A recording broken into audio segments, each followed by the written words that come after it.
কাল তৃণমূলের এক কর্মী নৈহাটিতে খুন হলো। অভিযোগ বিজেপির কর্মী খুন করেছে। তারপরে একাধিক বিজেপি কর্মীর বাড়িতে ভাঙচুর চলল। অগ্নিসংযোগ হলো একটি অনুষ্ঠান বাড়িতে, বিজেপির কার্যকর্তা চিন্টু সিংয়ের বাড়িতে। ঘটনা নিয়ে কি বলবেন? না, প্রথমেই বলি যে মৃত্যু দুঃখজনক, এবং আমি প্রথমেই ওই সন্তোষ যাদবজির যিনি বাড়িতে আছেন, মা বাবা যারাই আছেন, পুরো পরিবারের প্রতি আমি সমবেদনা জানাই। আমি আপনার সঙ্গে ঠিক একমত হতে পারলাম না। আপনি বললেন বিজেপির কার্যকর্তা খুন করেছে। বিজেপির কার্যকর্তা খুন করেনি, প্রথমত। দ্বিতীয়ত কথা হচ্ছে, এটা পলিটিক্যাল মার্ডার নয়।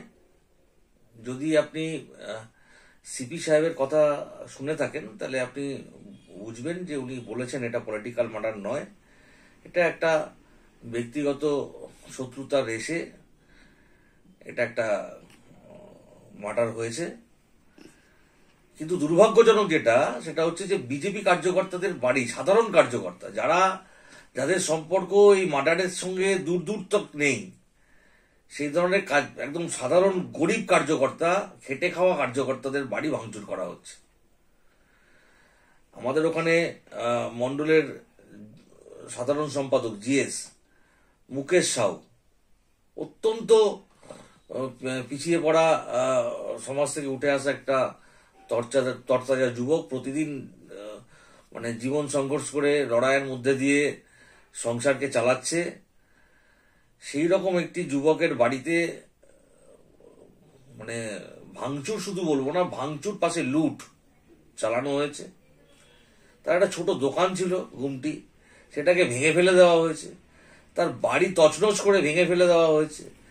বাড়ির ভেতরে 10টা সেলাই মেশিন ছিল, সেই সেলাই মেশিনগুলোকে লুট করে নিয়ে যাওয়া হয়েছে। আলমারি ভেঙে সামান্য যেটুকু সোনা দানা শাড়ি যা ছিল সব লুট করা হয়েছে। এর পাশাপাশি কানাই দাসের বাড়ি ভাঙা হয়েছে, আমাদের ওখানকার শক্তি কেন্দ্রের প্রমুখ। ওর পাশাপাশি রামু রাজভর, তার বাড়ি ভাঙা হয়েছে। তার পাশাপাশি পবন কাহার, এই যাদের নাম আমি আপনাকে বলছি, এদের সঙ্গে এই মার্ডারের দূর কোনো সম্পর্ক নেই, তার বাড়ি ভাঙা হয়েছে। তাকে বিভৎস, ওখানে এক তৃণমূলের গুন্ডা আছে কাউ, তার নেতৃত্বে এইসব বাড়ি ভাঙা হয়েছে। তার নেতৃত্বে এই পবন কাহারকে বিভৎস মারধর করা হয়েছে। পরে রাত্রিবেলা পুলিশ এসে তাকে তুলে নিয়ে গেছে। সকালবেলা পর্যন্ত শোনা গেছে তাকে কোনো কেস দেয়নি। তার মানে হয়তো পুলিশ তাকে রেস্কিউ করার জন্য যদি তুলে নিয়ে গিয়ে থাকে, তো হতে পারে সেটাও। এর পাশাপাশি আপনারা জানেন নৈহাটিতে একটা বিয়ে বাড়ি আছে সিং ভবন। সেই সিং ভবন, তার অন্যায়টা কি? তার অন্যায় হচ্ছে সে বিজেপির প্রোগ্রামে ওই বাড়িটা ভাড়া দেয়। ওটা বিজেপির কোনো ইয়ে নয়, অফিস না, বা বিজেপির কোনো কার্যালয় নয়। ওটা আমরা 2024-এ ইয়ের সময়, আপনাদের লোকসভায় আমরা ওটাকে ভাড়া নিয়েছিলাম, এবং ওটা আমাদের নির্বাচনী কার্যালয় হয়েছিল। হ্যাঁ, বিকাশ সিং, যিনি ওই বাড়ির একটি ছেলে, ওই প্রপার্টির ওয়ান অফ দ্য ওনার বিকাশ সিং, চিন্টু সিং, সে আমাদের অ্যাক্টিভ কার্যকর্তা। তার সঙ্গে এই মার্ডারের দূর সম্পর্ক নেই।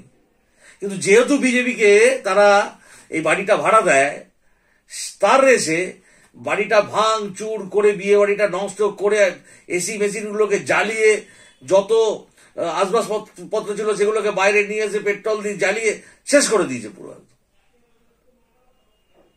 এইগুলো মানে কি হচ্ছে? প্রশাসন কোথায়? পুলিশের সামনেই বিজেপি কার্যকর্তাদের বাড়ি ভাঙা চলছে।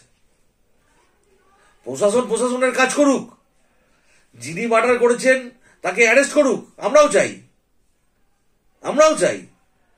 কিন্তু সাধারণ কার্যকর্তাদের আপনি বাড়ি ঘরদোর ভাঙছেন, এটা তো মানে এটা কোন যুগে আমরা বাস করছি? যাদের সঙ্গে এই মার্ডারের কোনো সম্পর্ক নেই। ভারতীয় জনতা পার্টি কোনো মার্ডারকে সমর্থন করে না। ভারতীয় জনতা পার্টির কার্যকর্তারা কোনো মার্ডার এই ধরনের কাজের সঙ্গে লিপ্ত থাকে না। পার্থবাবু বলছেন যে ওখানে নাকি গুলি চলেছে, সিপি সাহেব বলছেন গুলি চলেনি, ইট দিয়ে থেতলে মেরেছে। পার্থবাবু বলছেন অর্জুনের বিজেপি না, অর্জুনের পোষা গুন্ডারা কাজ করেছে। তা বিজেপি না যখন, তাহলে বিজেপির কার্যকর্তাদের বাড়ি কেন ভাঙা হচ্ছে? পার্থবাবুর কাছে আমার সোজাসুজি প্রশ্ন থাকলো। আজকে পার্থবাবু শরৎবাবু বলছেন বিজেপি না অর্জুনের লোক, তা অর্জুন কি বিজেপির বাইরে নাকি?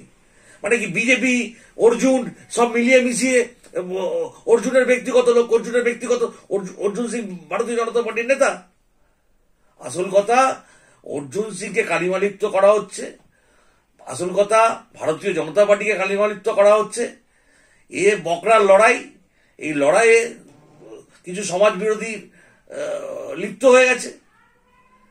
এখন কি করতে হবে? এখন করতে হবে বিজেপির কার্যকর্তাদের বাড়ি ভাঙতে হবে।